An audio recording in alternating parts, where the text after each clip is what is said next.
আলাইকুম, আমি মোহাম্মদ মাহিম মাহফুজ শুভ্র।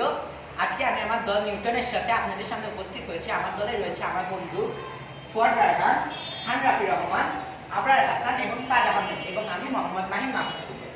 আজকে আমাদের উপস্থাপনের বিষয়টা হচ্ছে বাংলাদেশ এবং ভূমিকম্প। 2003 সালে ইন্দোনেশিয়াতে একটি বড় ভূমিকম্প হয়েছিল। এই ভূমিকম্পের মাত্রাটা ছিল 9.3। এই ভূমিকম্পতে জাপান, ইন্দোনেশিয়া, শ্রীলঙ্কা সহ অনেক ভূখণ্ড কেঁপে উঠেছিল।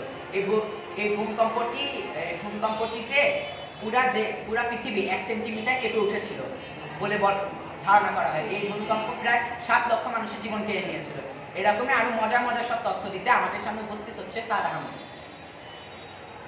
আসসালামু আলাইকুম, আমি সাদ আহমেদ। আজকে আপনাদের সামনে আমি ভূমিকম্প কি এবং এর অভ্যন্তরীণ বিষয়গুলো আপনাদের সামনে ব্যাখ্যা করব। তো প্রথমেই আমি ভূমিকম্পের সংজ্ঞাটা বলছি। সাধারণত